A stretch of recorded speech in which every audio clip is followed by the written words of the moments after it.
ಒಂದು ಆಂಕರ್ ಬಂದು ಎಲ್ಲರೂ ಇಂಟ್ರೊಡ್ಯೂಸ್ ಮಾಡ್ತಾರೆ, ಪ್ರಾಜೆಕ್ಟ್ ಬಗ್ಗೆ ಹೇಳ್ತಾರೆ. ಇದೊಂದು ರೆಗ್ಯುಲರ್ ಪ್ಯಾಟರ್ನ್. ಅದನ್ನು ಬ್ರೇಕ್ ಮಾಡಿ ನಾವು ನಮ್ಮ ಸೀರಿಯಲ್ನ ಒಂದು ಏನು ಒಂದು ಸೋಲ್ ಇದೆ ಅದನ್ನು ನಿಮ್ಮ ಮುಂದೆ ಒಂದು ಸ್ಕಿಟ್ ಮುಖಾಂತರ ಪ್ರದರ್ಶನ ಮಾಡಬೇಕು. ಆ್ಯಂಡ್ ಅದರಿಂದ ನಮ್ಮ ಕತೆ ಏನು ಅಂತ ನಿಮ್ಗೆ ಅರ್ಥ ಆಗಬೇಕು ಅನ್ನೋ ಒಂದು ಸಣ್ಣ ಪ್ರಯತ್ನ ಮಾಡಿದ್ವಿ. ನಿಮ್ಮೆಲ್ಲರಿಗೂ ಇಷ್ಟ ಆಗಿದೆ ಅಂತ ಅಂದ್ಕೊಂಡಿದ್ದೀನಿ. ಮೊದಲನೇದಾಗಿ ಬಂದಿದ್ದಕ್ಕೆ ಎಲ್ರಿಗೂ ಧನ್ಯವಾದಗಳು. ಒಂದು 30 ಸೆಕೆಂಡಲ್ಲಿ ನಮ್ಮ ಪಾತ್ರ ಪರಿಚಯಗಳನ್ನು ಮಾಡ್ಕೊಂಡ್ಬಿಡ್ತೀವಿ. ಅದಾದ ನಂತರ ನಾವಾಗಿ ಮಾತಾಡೋಕ್ಕೆ ಶುರು ಮಾಡ್ತೀವಿ. ಮೊದಲನೇದಾಗಿ ನಮ್ಮ ತಂದೆಯಿಂದನೇ ಶುರು ಮಾಡೋಣ. ನನ್ನ ಹೆಸರು ನಟರಾಜ, ಅಣ್ಣ ಅವರ ಅಭಿಮಾನಿ, ಲಾರಿ ಓನರ್ ಕಮ್ ಡ್ರೈವರ್. ನನಗೆ 4 ಜನ ಮಕ್ಕಳು, ಹೊಸದಾಗಿ ಸೊಸೆ ಬಂದಿದ್ದಾರೆ. ನನ್ನ ಹೆಸರು ಮುತ್ತುರಾಜ, ಮನೆಯ ದೊಡ್ಡಣ್ಣ.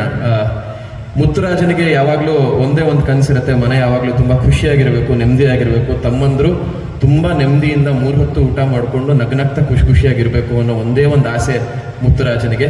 ಸೊ ಮನೆಯಲ್ಲಿ ತುಂಬ ಸಮಸ್ಯೆಗಳಿದ್ರು ಒಂದಲ್ಲ ಒಂದಿನ ಒಳ್ಳೆ ಟೈಮು, ಒಳ್ಳೆ ದಿನ ನಮಗೂ ಬರುತ್ತೆ ಅಂತ ಒಂದು ಆಶಾಭಾವನೆ ಇಟ್ಕೊಂಡಿರುವಂಥ ಒಬ್ಬ ವ್ಯಕ್ತಿ ಅಂದರೆ ನಾನು ಮುತ್ತುರಾಜ, ನನ್ನ 2ನೇ ತಮ್ಮ. ಎಲ್ರಿಗೂ ನಮಸ್ಕಾರ. ನನ್ನ ಹೆಸರು ಸತ್ಯ ಹರಿಶ್ಚಂದ್ರ. ಹರಿ ಏನು ಬೇಕಾದರೂ ಕರಿಬೋದು. ಇಲ್ಲಿ ಅಣ್ಣ ಹೆಂಗೆ ಅಂದರೆ ದೇವರಿದ್ದಾನೆ, ಏನೋ ಒಂದು ಒಳ್ಳೇದು ಮಾಡ್ತಾನೆ, ಕಾಯೋಣ ಅನ್ನೋ ಒಂದು ಪೇಷನ್ಸ್ ಇಟ್ಕೊಂಡಿರ್ತಾನೆ ಯಾವಾಗಲೂ. ಬಟ್ ಹರಿಶ್ಚಂದ್ರ ಹೆಂಗೆ ಅಂದರೆ ಅವ್ನು ಕೊಡೋಕ್ಕಿಂತ ಮುಂಚೆ ನಾವೇ ಆಪರ್ಚುನಿಟಿನ ಕ್ರಿಯೇಟ್ ಮಾಡ್ಕೊಂಬೋಣ, ನಾವೇ ನುಗ್ಗೋಣ, ಏನೋ ಒಂದು ಆಗುತ್ತೆ, ಏನೂ ಆಗದೆ ಇರಲ್ಲ ಅನ್ನೋ ಪಾತ್ರ ಹರಿಶ್ಚಂದ್ರ.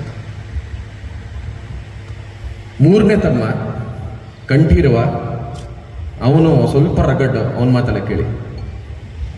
ಎಲ್ರಿಗೂ ನಮಸ್ಕಾರ. ನಾನು ಕಂಠೀರವ. ಹರಿ ಹೇಳ್ದಂಗೆ ಒಳ್ಳೆ ಆಪರ್ಚುನಿಟಿ ಸಿಗ್ಬೋದು, ಒಳ್ಳೇದಾಗ್ಬೋದು. ಅದೆಲ್ಲ ಈ ಮನೆಗೆ ಆಗಲ್ಲ, ಅದು ಸತ್ಯ. ಅದು ನನಗೆ ಮಾತ್ರ ಗೊತ್ತು. ಸತ್ಯ ಕಹಿ ಅಂತಾರಲ್ಲ, ಆ ಥರ ಅದು ಕಹಿನೇ, ಅದು ನಾವು ಒಪ್ಕೋಬೇಕು. ಬಟ್ ಇವ್ರು ಯಾರೂ ಒಪ್ಕೊಳ್ಳಲ್ಲ. ಹಾಗೆ ನನ್ನ ಪಾತ್ರ. ಓಕೆ, ನಮ್ಮ ಕೊನೆಯ ತಮ್ಮ, ಎಲ್ಲರೂ ಮುದ್ದಿನ ತಮ್ಮ, ಕಾಲೇಜ್ಗೆ ಹೋಗ್ತಾ ಇದ್ದಾನೆ. ಅಲ್ಲಿ ಡವ್ ಮಾಡ್ತಾನ ಇನ್ನೂ ನಮಗೆ ಗೊತ್ತಿಲ್ಲ. ಬಟ್ ನಮ್ಮ ಕೊನೆಯ ತಮ್ಮ ಮಯೂರ. ನನ್ನ ಹೆಸರು ಮಯೂರ. ನಾನು ಇನ್ನೂ ಓದ್ತಾ ಇದ್ದೀನಿ. ಜೀವನದ ಬಗ್ಗೆ ಅಷ್ಟು ಕ್ಲಾರಿಟಿ ಇಲ್ಲ. ಬಟ್ ಒಂದೇನು ಅಂದರೆ ನಮ್ಮ ಅಣ್ಣನ ಮದುವೆ ಆಗಬೇಕು, ಮನೆಗೊಬ್ಬರು ಅತ್ತಿಗೆ ಬರಬೇಕು, ಅದೇ ನನ್ನ ಆಸೆ. ನನಗೆ ಮದುವೆ ಮಾಡಬೇಕು ಅಂತ ಇಷ್ಟೆಲ್ಲ ಓಡಾಡ್ತಿರೋರು ಕೊನೆಗೆ ಒಂದು ಹುಡುಗಿನ ಮನೆ ಕರ್ಕೊಂಡ್ಬಂದಿದ್ದೆ ನನ್ನ 2ನೇ ತಮ್ಮ, ಅವರೇ ಚಂದನ. ಎಲ್ರಿಗೂ ನಮಸ್ಕಾರ. ನಾನು ಚಂದನ. ನಾನು ಆರ್ಕಿಟೆಕ್ಚರ್ ಓದಿದ್ದೀನಿ. ತುಂಬ ದೊಡ್ಡ ಕನಸುಗಳನ್ನ ಇಟ್ಕೊಂಡಿದ್ದೀನಿ. ಕಡಿಮೆ ದುಡ್ಡಲ್ಲಿ ಜನರಿಗೆ ಮನೆ ಕಟ್ಟಿಸ್ಬೇಕು, ಸೇವೆ ಮಾಡಬೇಕು ಅನ್ನೋದೇ ನನ್ನ ಕನಸು. ಆದರೆ ಇವಾಗ ಈ ಮನೆಗೆ ಬಂದು ಸೇರ್ಕೊಂಡಿದ್ದೀನಿ. ದೇವರೇ ಗತಿ, ಏನಾಗುತ್ತೆ ಗೊತ್ತಿಲ್ಲ. ನಿಮ್ಮೆಲ್ಲರ ಆಶೀರ್ವಾದದಿಂದ ಮನೇನ ಗಂಧದ ಗುಡಿ ಮಾಡಬಹುದು ಅಂತ ಅಂದ್ಕೊಂಡಿದ್ದೀನಿ. ನೋಡೋಣ. Thank you. ಹೆಚ್ಚು ಫೀಮೇಲ್ ಕ್ಯಾರೆಕ್ಟರ್ಸ್ ಮೇಲೆ ಅಥವಾ ಫೀಮೇಲ್ ಪಾತ್ರಗಳ ಮೇಲೆ ಹೆಚ್ಚು ಯಾವಾಗಲೂ ಸರ್ಕ್ಯುಲೇಟ್ ಆಗುತ್ತೆ ಕಥೆ. ಆದರೆ ಫಸ್ಟ್ ಟೈಮ್ ಇಲ್ಲಿ ಒಂದೇ ಒಂದು ಹೆಣ್ಣಿನ ಪಾತ್ರ, ಅದು ನಮ್ಮ ಹೀರೋಯಿನ್.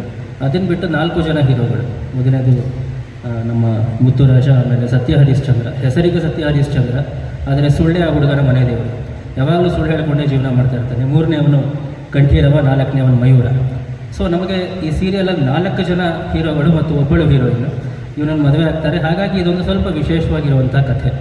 ಜೊತೆಗೆ ಶ್ರೀಗಂಧದ ಗುಡಿ ಅನ್ನೋ ಒಂದು ತುಂಬ ಜವಾಬ್ದಾರಿಯುತ ಟೈಟಲ್ ಇಟ್ಕೊಂಡ್ಮೇಲೆ ನಾವು ಆ ಧಾರಾವಾಹಿಯನ್ನು ಕೂಡ ಅದಕ್ಕೆ ತಕ್ಕ ಹಾಗೆ ಮಾಡಬೇಕಾಗತ್ತೆ. ಆ ಥರದಕ್ಕೆ ನಮ್ಮ ಕಲರ್ಸ್ ಕನ್ನಡ ವಾಹಿನಿಯ ಕ್ರಿಯೇಟಿವ್ ಟೀಮ್, ಹಾಗೆ ನಮ್ಮ ಆರ್ಟಿಸ್ಟ್ಗಳು, ನಮ್ಮ ನಿರ್ದೇಶಕರು ಎಲ್ಲರೂ ಕೂಡ ಸಪೋರ್ಟ್ ಮಾಡಿದ್ದಾರೆ. ಇದೇ ಅಕ್ಟೋಬರ್ 6ರಿಂದ 8 ಗಂಟೆಗೆ ಬರುತ್ತೆ. ತುಂಬ ವೈಶಿಷ್ಟ್ಯವಲ್ಲದೆ ಇದ್ದರೂ ಕೂಡ ಏನು ಮಾಡಿದೆವೋ ಅದನ್ನು ಚೊಕ್ಕವಾಗಿ ಮಾಡಿದ್ದೀವಿ. ಬರೀ ಹುಡುಗರೇ ಇರೋದ್ರಿಂದ ಇನ್ನು ಸ್ವಲ್ಪ ವಿಶೇಷವಾಗಿ ಸ್ವಲ್ಪ ಇದು ಪ್ರೇಕ್ಷಕರಿಗೆ ತಲುಪತ್ತೆ ಅನ್ನೋದು ನನ್ನ ಭಾವನೆ. ಎಲ್ರಿಗೂ ನಮಸ್ತೆ. ನಾನು ಪ್ರದೀಪ್ ಅಂತೇಳಿ. ನಾನು ಕತೆ ಬಗ್ಗೆ ಹೇಳೋದಕ್ಕಿಂತ ಈ ಕತೆ ಹೆಂಗೆ ಬಂತು ಅಂತೇಳಿ ಹೇಳ್ತೀನಿ. ಈ ಹಿಂದೆ ನಾವು ಗೌತಮ್ ಸರು, ನಾವು ಪರೀಕ್ಷಿತ್ ಅವರು ಇನ್ನೊಂದು ಚಾನಲ್ ಒಟ್ಟಿಗೆ ವರ್ಕ್ ಮಾಡಿದ್ವಿ.